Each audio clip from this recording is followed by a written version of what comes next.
Hi, Doug Carroll, Mr. Mortgage at Ruoff Mortgage here. And I am pleased to be sitting with Mr. Tony Hudson, Executive Director of Blue Jacket here in Fort Wayne. Tony, thanks for having myself and our fantastic video guy Mike here to your store, building. Yeah, it is. You were taking me for a walk around, showing me the facilities, and I was struck by how large it is and how many different things you have going on here. If you don't mind, just kind of start by telling us what exactly happens here at Blue Jacket. What is it all at? Well, Doug, I have to thank you. I was going to have a snappy response. My love and admiration for Mr. Mortgage. Yeah, I appreciate that. I follow you. If I had 10 houses, I would use you for all of them. Well, maybe my slow start to that introduction is what threw you off, and it kind of worked in my favor. It threw you off track. Okay. Well, Blue Jacket. So it's crazy. I tell everyone, without Blue Jacket, there'd be no Fort Wayne. And it sounds crazy, it sounds arrogant, and you nod your head like, man, you are absolutely crazy, and you're right. I am not talking about the nonprofit. I've known him for a while. He is crazy, that's for sure. No, I'm not talking about the nonprofit Blue Jacket. I'm talking about the Chief Blue Jacket. Okay. Which is what we're named after. So he's a Shawnee war chief. Okay. And fought in the late 1700s with Chief Little Turtle. Mm-hmm. A lot of people know that name. And led the bloodiest defeat against the United States Army in United States history. And they brought Man Anthony Wayne to town to defeat him at the Battle of Fallen Timbers, and the rest is history, right? I mean, there's a fort named after this general, and then a city named after the fort, which is Fort Wayne. So without Blue Jacket, there'd be no Fort Wayne. I was on your website earlier this morning doing a little bit of research, and I consider myself to be a little bit of a historian. You know, I like to study those types of things.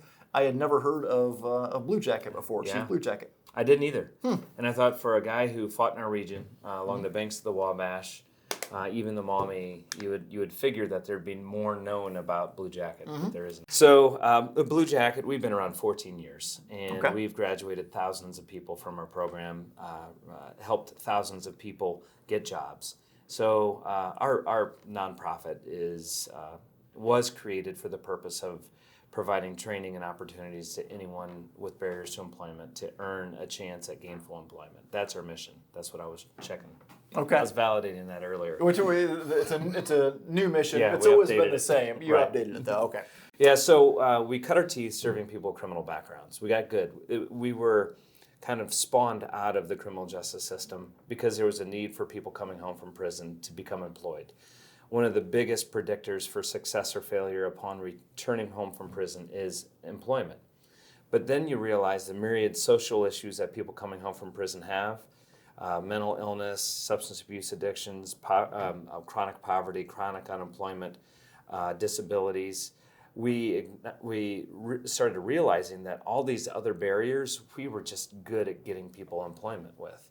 Didn't matter their criminal background, because that seemed to be the easier barrier for us to conquer and help those clients who go through our program conquer. So we have two cornerstone programs, always have, for 14 years. One is called our Career Academy. It's a soft skill training that is meant to prepare and develop someone's confidence and ability to go get a job and keep a job.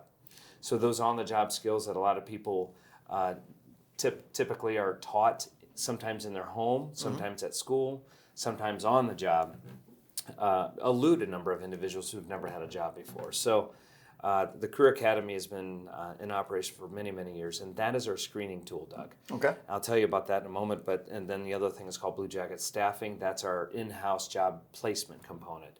So it self-funds because we actually charge employers to hire our people, which is crazy. Okay. So you think about it, I have a lady who has been unemployed for 20 years and may have a mental illness or something, and then all of a sudden I go to an employer and I say, hey, would you like to hire Jane over here? And by the way, here's our fee. Well, a lot of employers want to hire Jane, and they see how well we do at matching and preparing individuals. Those employers who pay for our services continually pay for our service. And will want you to bring more people to them. Right. Because they see the type of, I don't want to say type of people that they are coming out of your program, but you know, that they are a good, productive number. And it's that's our awesome. product. Yeah. So we're at like 45% of the individuals we serve now have criminal backgrounds. The other 65% are people from every walk of life. And we started a new line about a year and a half That's ago. 110%. Tony's not good with math. 55. Thank you. Yeah, I'm not a mortgage guy. He's got people for that. He's got people. I do. We were just talking about how many Yes. CPAs. Thank you for embarrassing me. No, for calling me out, because whoever's watching this probably saw the same thing.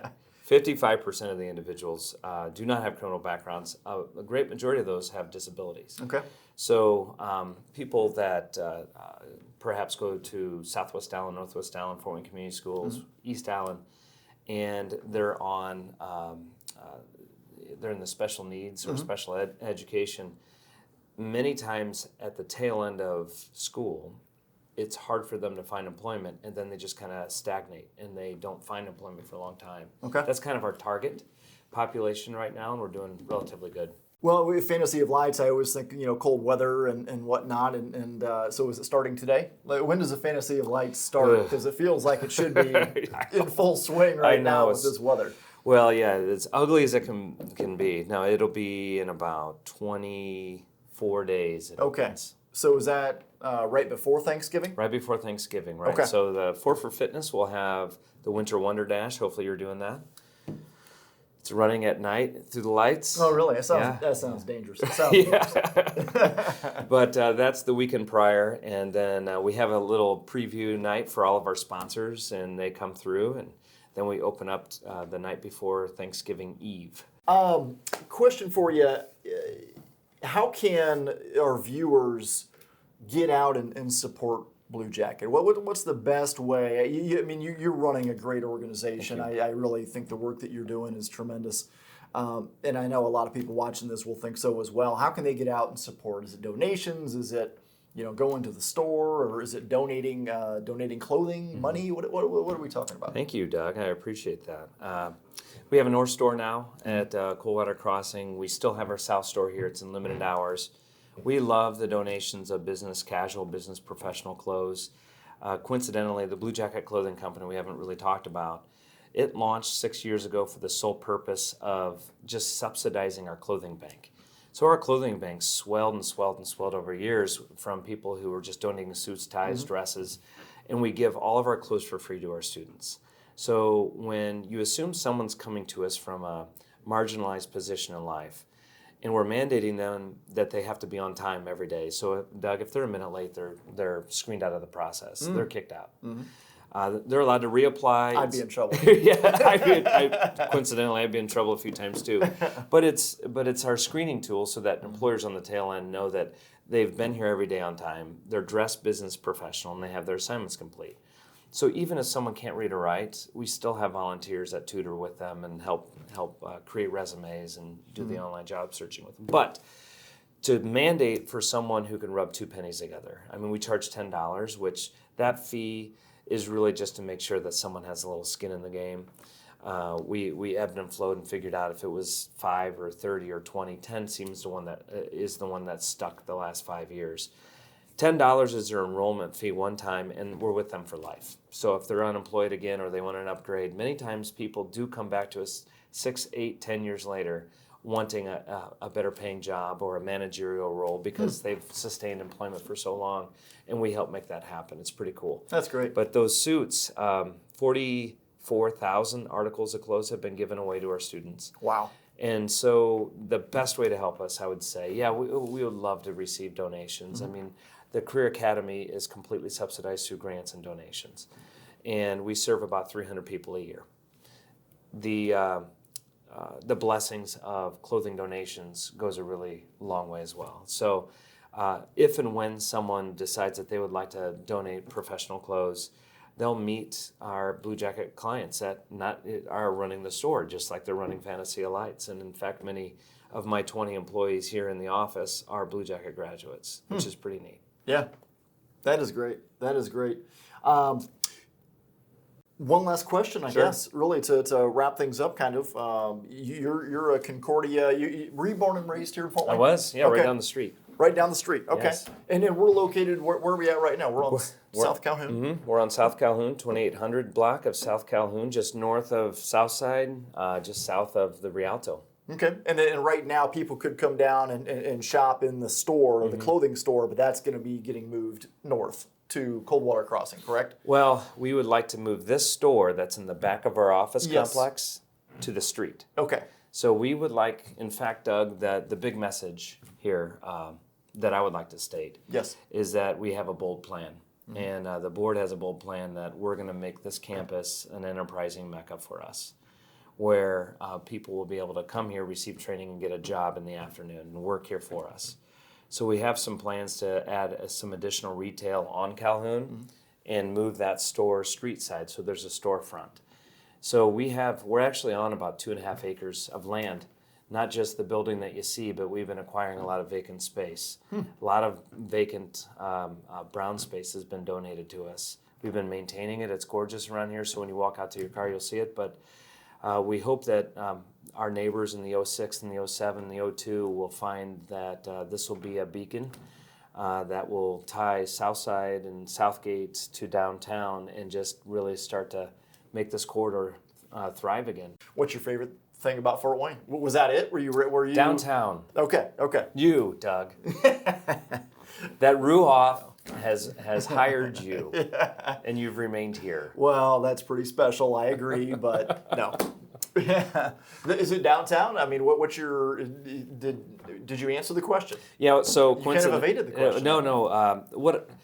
So I grew up over here on the south side of town, and just blocks from this office.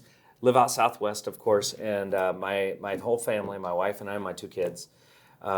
Our pastime, I guess, would be to jump on the towpath trail, ride our bikes down here, watch a band, grab a bite to eat, ride back when it's pitch dark, and we certifiably love it.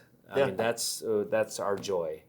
And 20 years ago, when I was working downtown in county government, it was a ghost town at 5 o'clock. Sure. And on Friday afternoon, it was a ghost town, and it was depressing.